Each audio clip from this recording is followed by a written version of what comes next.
Second white coat. Subscribe and like. Let's learn medicine together. All right, today we're going to dive into a real-life medical detective story. This is a mystery that was locked deep inside the human brain, and the story of how doctors cracked the case is pretty incredible. So let me ask you something right off the bat. What if you, or maybe someone you love, had seizures, and no medicine in the world could stop them? It's a really terrifying thought, right? Well, for a lot of people, that's their reality, and it's the core of the problem we're going to unpack today. So our story centers on this one 7-year-old boy, and for him, his entire childhood has been defined by this relentless neurological puzzle, one that his doctors just couldn't seem to solve. And to really get a sense of how tough this was, you've got to look at the timeline. I mean, his seizures started when he was just 2 years old. For 5 long years, he and his family went through medication after medication, but absolutely nothing worked. He was still having totally uncontrolled seizures. Yeah, there's actually a name for this. It's called drug-resistant epilepsy. And let's be clear, this doesn't just mean they hadn't found the right pill yet. It means the standard drugs, they just had no effect, zero. So, when the main tool in your toolbox is useless, you've got to find a totally different way to fix the problem. So if medicine is off the table, what's the next move? Well, this is where the medical team had to put on their detective hats. They had to go on a hunt for the physical source of the seizures. The one tiny spot in the brain where this whole electrical storm was kicking off. Okay, so clue number 1 came from an EEG. Think of an EEG as a machine that basically listens in on the brain's electrical chatter. And in this case, it picked up some really abnormal signals, what the doctors call epileptiform activity. But here's the crucial part. It didn't just tell them that there was a problem, it told them where. It pinpointed the source right down to one specific area, the left temporal lobe.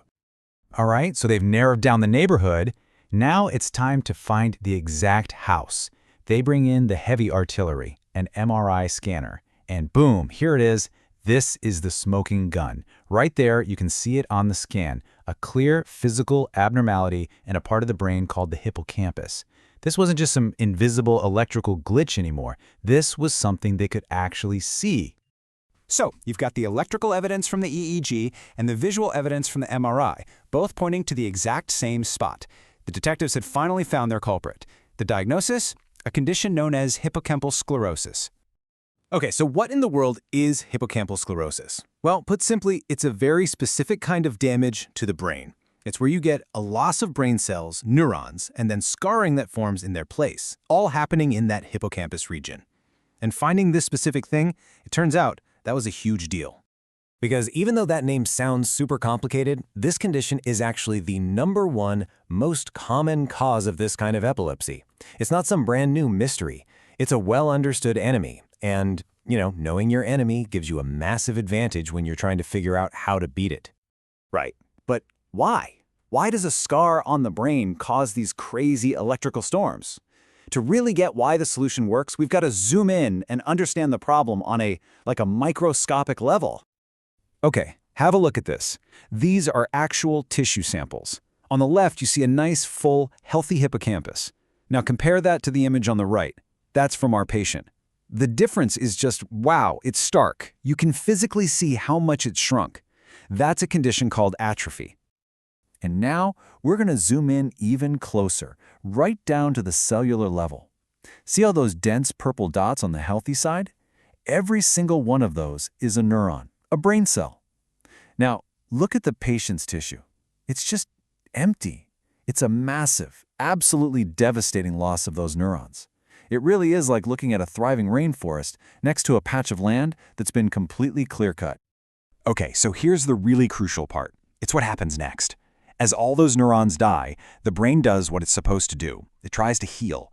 It sends in these support cells to fill the empty space. The problem is, this healing process creates this hard, glial scar tissue. And that scar tissue, it's like bad wiring.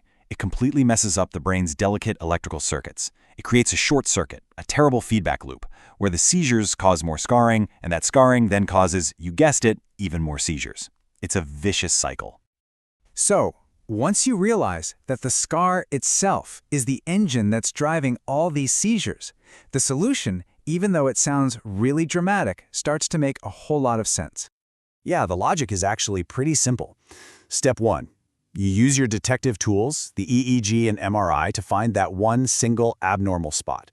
Step 2, you double-check and confirm that yes, this is absolutely the source of the problem. And then, step 3, you go in surgically and you just remove that tiny piece of damaged tissue that's causing all the chaos. See, this isn't just about managing symptoms with pills anymore.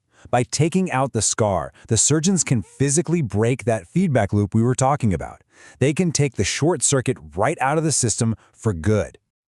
And the big question, does it actually work? Oh yeah. For patients who are carefully selected who have this exact condition, this surgery can lead to being completely seizure-free in over 60% of cases. I mean, think about that. For the little boy in our story, after a 5-year nightmare, this meant a real chance to finally have a normal life. And that just leaves us with this one kind of huge, powerful question, doesn't it? This whole massive problem was solved by finding one tiny damaged spot in the brain. It really makes you wonder how many other brain disorders, things we struggle with like psychiatric conditions, maybe even dementia, could one day be treated in the same way. Not with drugs that affect the whole brain, but by going in and precisely targeting their physical source. It's a pretty amazing thought.